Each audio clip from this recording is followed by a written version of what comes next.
అందరికీ నమస్కారం. ఈరోజు మనం మన డిజిటల్ ప్రపంచాన్ని నడిపించే ఒక అదృశ్య శక్తి గురించి మాట్లాడుకుందాం. అదే క్లౌడ్ ఇన్ఫ్రాస్ట్రక్చర్. అసలు దీన్ని నిరంతరం నడిపించే ఇంజనీర్ల ప్రపంచం ఎలా ఉంటుందో ఓసారి చూద్దాం రండి. మనం చేసే ప్రతి క్లిక్ వెనుక ఒక పెద్ద ప్రపంచమే నడుస్తూ ఉంటుంది. ఒక మాయాజాలంలా అనిపిస్తుంది కదా. అసలు ఈ మాయాజాలాన్ని ఎవరు నడిపిస్తున్నారు? ఈ విశ్లేషణలో మనం సైట్ రిలయబిలిటీ ఇంజనీర్లు అంటే ఎస్ఆర్ఈలు అంటారు కదా, వాళ్ళు రోజూ ఎలాంటి సవాళ్లను ఎదుర్కొంటారో లోతుగా పరిశీలిద్దాం. సరే, అయితే మొదటి సవాలేంటో చూద్దాం. అదే సెక్యూరిటీ, భద్రత. దీన్ని సింపుల్గా ఒక పెద్ద కోటలా ఊహించుకోండి. కానీ కేవలం ఒకే గోడున్న కోట కాదు. చుట్టూ కందకాలు, చాలా ఎత్తైన గోడలు, మళ్ళీ ప్రతి ద్వారం దగ్గర కాపలాదారులు, ఇలా పలు స్తరాల్లో రక్షణ వ్యవస్థ ఉంటుందన్నమాట. అయితే ఒక సర్వర్ను ఎలా కాపాడాలి? ఒక క్లబ్ డోర్ దగ్గర నిలబడే బౌన్సర్ లాగానా, లేకపోతే ఊరి చివర ఉండే పోలీస్ చెక్ పాయింట్ లాగానా? ఈ పోలిక చాలా ముఖ్యం, ఎందుకంటే ఇది క్లౌడ్ సెక్యూరిటీలోని రెండు కీలకమైన విషయాలను మనకి సులభంగా అర్థమయ్యేలా చేస్తుంది. ఇప్పుడీ పోలిక ఏంటో కొంచెం వివరంగా చూద్దాం. సెక్యూరిటీ గ్రూప్లనేవి ప్రతి సర్వర్కి ఒక పర్సనల్ బౌన్సర్ లాంటివి. అంటే ప్రతి సర్వర్కి సొంత కాపలాదారుడన్మాట. అదే నెట్వర్క్ ఏసీఎల్స్ అయితే మొత్తం ఏరియాకి ట్రాఫిక్ని కంట్రోల్ చేసే పెద్ద చెక్ పాయింట్లు. అంటే ఒక సర్వర్కి కాదు, మొత్తం నెట్వర్క్కి కాపలా కాస్తాయి. ఈ టేబుల్ చూస్తే టెక్నికల్గా వాటి మధ్య తేడాలు స్పష్టంగా కనిపిస్తాయి. కానీ ఇక్కడ మనం ముఖ్యంగా గమనించాల్సిందేంటంటే, నెట్వర్క్ ఏసీఎల్లు ఇంజనీర్లకు నిరాకరించు లేదా డినై అనే పవర్నిస్తాయి. అంటే అనుమానాస్పదంగా ఉన్న ట్రాఫిక్ని ఖచ్చితంగా ఆపేయగలరు. ఇది సెక్యూరిటీ విషయంలో చాలా శక్తివంతమైన ఆయుధం లాంటిది. అంటే ఇక్కడ మనం అర్థం చేసుకోవాల్సిన విషయం ఏంటంటే, భద్రత అంటే కేవలం వచ్చేపోయే ట్రాఫిక్ని ఆపడం మాత్రమే కాదు, ఎవరు ఎక్కడ్నుంచి ఏ పని చేయగలరు అనే చాలా డీటెయిల్గా కంట్రోల్ చేయడం కూడా అంతే ముఖ్యం. దీన్నే ఐడెంటిటీ మేనేజ్మెంట్, యాక్సెస్ కంట్రోల్ అంటారు.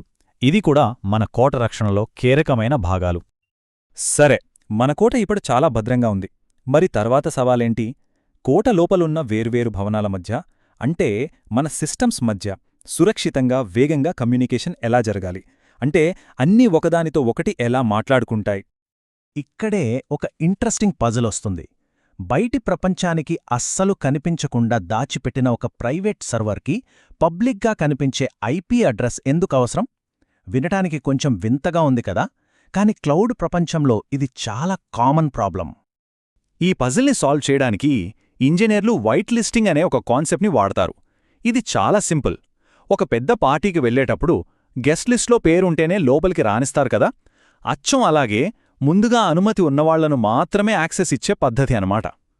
ఈ కోడ్ చూస్తే ఆ ఎందుకు అనే ప్రశ్నకు మనకి సమాధానం దొరుకుతుంది.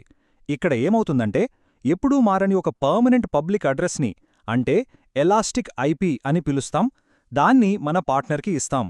వాళ్ళు ఆ ఐపీని వాళ్ల గెస్ట్ లిస్ట్లో, అంటే వైట్ లిస్ట్లో పెట్టుకుంటారు.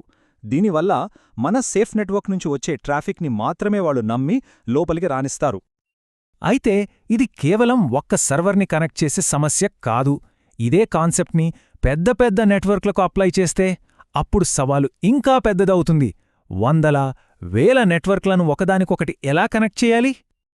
ఇలాంటి పరిస్థితుల్లో ఇంజనీర్లు పనికి తగ్గట్టుగా సరైన టూల్ని ఎంచుకోవాలి. కొన్ని నెట్వర్క్లు మాత్రమే ఉంటే ఒక సింపుల్ గేట్వే సరిపోతుంది. కానీ వందల కొద్దీ నెట్వర్క్లున్న ఒక పెద్ద క్లౌడ్ ఎన్వైరన్మెంట్ ఉందనుకోండి, అప్పుడొక ట్రాన్సిట్ గేట్వే కావాలి. ఇది అచ్చం ఒక పెద్ద ఎయిర్పోర్ట్ హబ్ లాంటిది. అన్ని ఫ్లైట్స్ వచ్చి వెళ్లే ట్రాఫిక్ని ఎలా మేనేజ్ చేస్తుందో, అలాగే ఈ గేట్వే మొత్తం నెట్వర్క్ ట్రాఫిక్ని మేనేజ్ చేస్తుంది. ఇప్పటివరకు మనం మంచి మంచి డిజైన్లు, పటిష్టమైన ఆర్కిటెక్చర్ల గురించి మాట్లాడుకున్నాం. అంతా బాగుంది. కానీ ఎంత పర్ఫెక్ట్గా కట్టినా ఏదో ఒక రోజు ఏదో ఒక సిస్టమ్ ఫెయిల్ అవుతుంది. అది ఖాయం. మరెప్పుడేం జరుగుతుంది? ఆ మంటలను ఎలా ఆర్పుతారు? ఇది చూడండి, ఒక ఇంజనీరింగ్ టీమ్ చాట్ నుంచి తీసిన నిజమైన మెసేజ్ ఇది. ఇక్కడే మనం పుస్తకాల్లో చదివే థీరీకి రియల్ వరల్డ్కి తేడా తెలుస్తుంది. ప్రెషర్ మామూలుగా ఉండదు.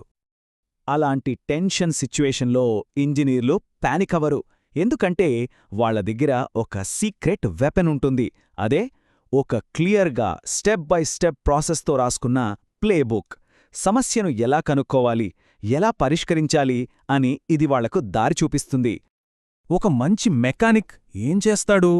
కారు ఇంజిన్ని మొత్తం విప్పే ముందు అసలు పెట్రోల్ ఉందా లేదా అని చెక్ చేస్తాడు కదా. అచ్చమలాగే ఇంజనీర్లు కూడా పెద్ద పెద్ద కోడ్లోకి దూకే ముందు చాలా సింపుల్ విషయాలు చెక్ చేస్తారు. ఉదాహరణకి సర్వర్లో డిస్క్ స్పేస్ ఏమైనా నిండిపోయిందా అని. ఇది నిజంగా ఒక డిటెక్టివ్ పనిలాంటిది. ఫస్ట్ డిఎఫ్హెచ్ అనే కమాండ్తో అసలు క్రైమ్ సీన్ ఎక్కడుందో, అంటే ఏ పార్టీషన్ నిండిపోయిందో చూస్తారు. తర్వాత -h కమాండ్తో అసలు దొంగెవరో, అంటే ఏ ఫైల్ ఎక్కువ స్పేస్ తీసుకుందో పట్టుకుంటారు. ఫైనల్గా ఆ ఫైల్ని డీల్ చేసి సిస్టమ్ సిటిఎల్ రీస్టార్ట్తో సిస్టమ్ని మళ్లీ నార్మల్గా రన్ అయ్యేలా చేస్తారు.